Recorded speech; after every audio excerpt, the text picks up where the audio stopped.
Good morning, class 5. I'm once again back, your Gargi ma'am, with another class of grammar. Okay, but then today's class, instead of literature, we are having grammar on a Thursday, right? And today's class is going to be a revision of a chapter which has been already taught to you. And what is the name of the chapter? Subject and predicate. So let me write down the name, date and the name of the chapter. Today's date is 14th of May 2020 and it is a Thursday. Again I repeat that today of course is the day for literature, but we are going to do a revision on subjects and predicate. Revision on subject and predicate. Alright, I hope my handwriting is visible to you children. Please bear with my tiny board.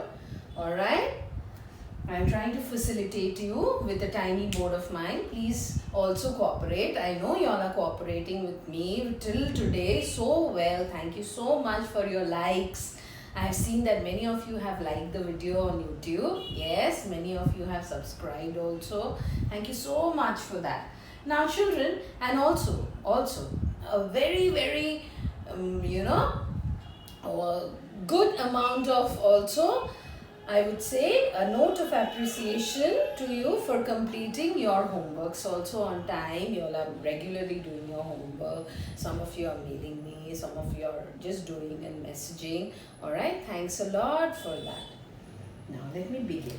Now a sentence is made up of subject and predicate. Alright? It is made up of subject and predicate. Now what is a subject and a predicate? Let me take an example.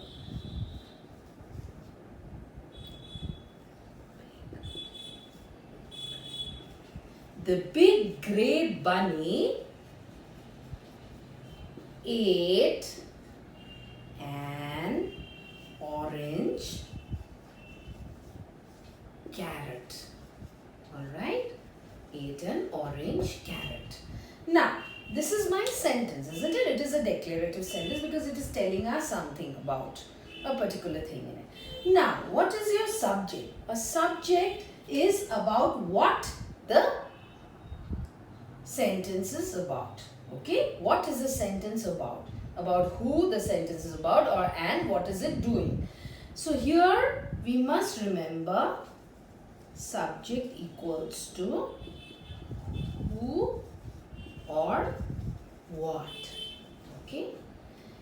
Second thing, it has to have a noun in it or a pronoun in it or a proper noun in it or a proper noun. Let me write here, or a proper noun in it. Alright. So let me just take a different color pen to explain to you. So what is the noun here? It is about the bunny.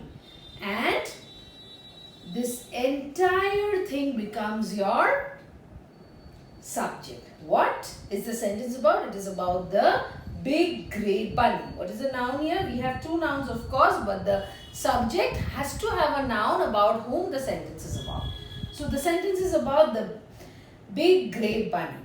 Now, when it is a predicate, children, a predicate has to begin with a verb. You see, an action word. So, ate an orange carrot. So, this entire thing becomes your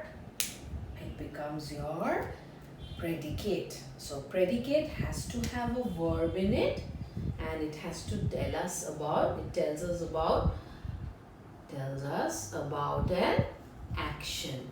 Okay, about an action. Alright, so may I erase the board? Again I will take out another sentence, okay, a declarative one to show you.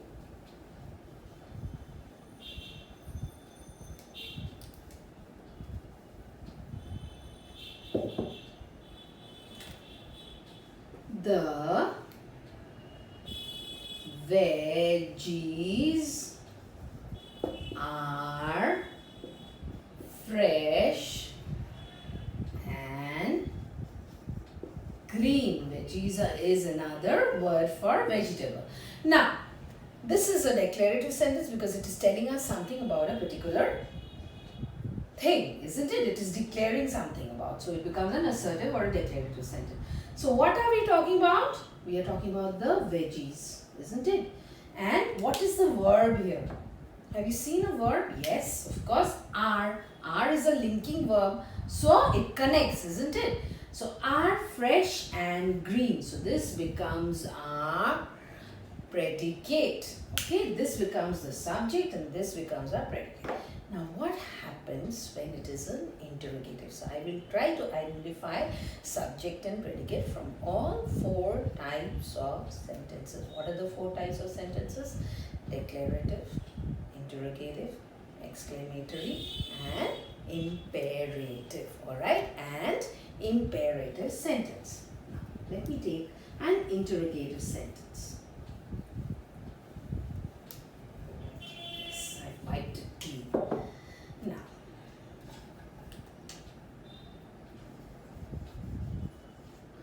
who are you?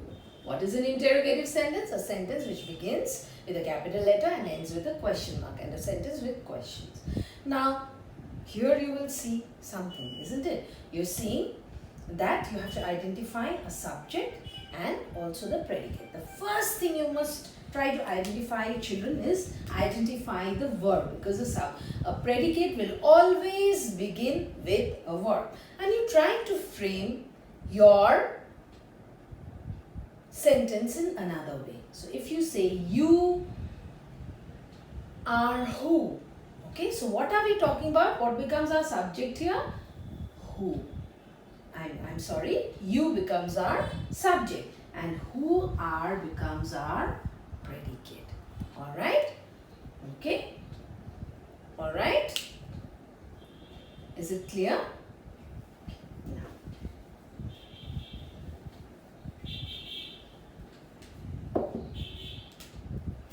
Now another lettuce, okay? Take.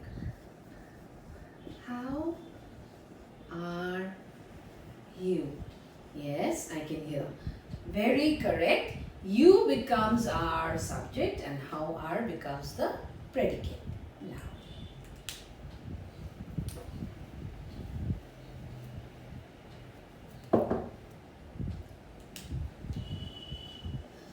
who is talking loudly? Now, can you see something in the sentence? The sentence is going to tell us about who or what. So, from here you can definitely identify this becomes our subject. And is talking is a verb, okay, with a linking verb. Is talking loudly becomes our predicate. So, I have taken up 2 examples, in fact 3 examples related to interrogative sentences to show you a subject and a predicate. Now, may I erase this? Okay. Now, when it is an exclamatory sentence, what are you going to do? How lovely the dress is. Now, what is an exclamatory sentence? You all must be knowing it begins with a capital letter and it expresses a strong feeling and it ends with an exclamation mark. Alright? So here, first thing you will try to determine is, okay, straight away find out the verb in it. Isn't it? Is. So, a predicate has to begin with a verb. Now, what is the sentence about? The lovely dress. So, this becomes our subject, the dress, okay? And what is our predicate? How lovely is. It becomes our predicate. Alright, is it clear? Now, let me show you with another exclamatory sentence. Let me use a blue pen. What an intelligent boy I'm going to write this. Intelligent boy. What an intelligent boy he is. That's how you're expressing. Okay? What an intelligent boy he is. So the first thing you will underline is the predicate. That is easy because you can see a linking verb. So you underline this. Now this is your predicate. You know a predicate will begin with a verb. Now whom are we talking about? Okay, there are nouns, there are pronouns. But when you try to frame it in a different manner, he is an intelligent boy. If you frame the sentence in that way, you will see whom are we talking about? We are talking about he. So our subject becomes he, and is what an intelligent boy becomes our predicate. So did you understand when it is an exclamatory sentence how you have to identify your subject and predicate from the sentence? Alright, now moving on to imperative sentences. How to identify when there are imperative sentences, and you know what are imperative sentences? Imperative sentences are orders or command, requests and advice. So let me take up first a command. Okay, leave the room. Leave the room. So this begins with the verb. So the entire thing is going to be your predicate. But who is being asked to leave the room? You. So your you is the subject. When you have commands or orders like this, your subject is going to be you. Alright? And the rest is your, like, this is a verb, an action word. So leave the room becomes your predicate and you becomes your subject. Let us take another form of imperative sentences. May I leave the room? May I leave the room? Okay. Now here again, who has to leave the room? I. And leave is the verb, and it begins, the subject begins with the verb. So leave the room, may. So who has to leave the room? I. So I becomes your subject. Alright? Fine. Now let us again take up another form of imperative sentence. The last, advice. Advice is almost like an assertive or a declarative sentence. It is easy. Say for example, we must obey the rules. Okay? So who must obey the rules? Of course we. This becomes an advice. So this is a subject, and the rest with the verb must obey, and the rules becomes your predicate. So is it clear, children? Is it clear? Everything is clear now? Can you understand the chapter properly? Could you? Alright. Now, there's something, children, I would like to tell you, that today's chapter will only have explanation, because the previous day when I had taken up the chapter for the first time, it was broken up into two. Isn't it? Part 1 and part 2, and it had sufficient exercises in it. So I don't want to give you more of revision exercises. You must, remember, exercises related to this chapter would be identifying the subject and predicate. Like as in, you might have to underline the predicate and circle the subject, or underline the subject and circle the predicate, or else maybe the subject will be there, supposing I am, and then I dash dash dash dash dash. So the subject is I am standing beside my table. So that becomes the complete. You might have to complete sentences where subjects are given or predicates are given. So these are the two forms of exercises which are going to be related to this chapter. Now children, today I am going to mail you the question and answers along with meanings, reference to the context, think and answer, make sentences related to post haste, because so that the next week when I begin, the grammar topic is going to be a new one, and the literature topic is also going to be a new one. Alright, so you will get 1 week's time to complete the question answers for literature. So this Thursday to next Thursday, you're getting 1 week time, including Saturday and Sunday also in between, and you can complete. Alright, you can complete. Children, you can complete the work. You need not mail me the answers. You can use my answer keys to correct your question and answers. Wherever they are wrong, you will do it, write correction and do it freshly. Alright.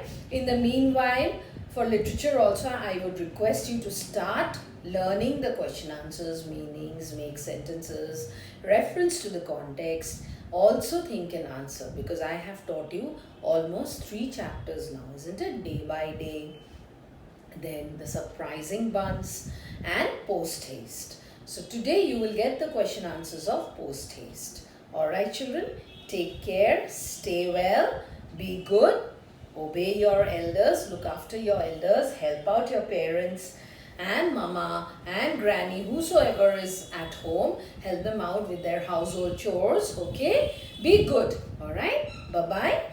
Class 5, may I take leave? Again, I would like to repeat, today we are going to be, I will also attach, which you are going to download from the students portal, the question and answers related to literature. But today is the lesson which was taught was a recapitulation of a grammar topic. But homework will be sent that of literature. Alright, bye.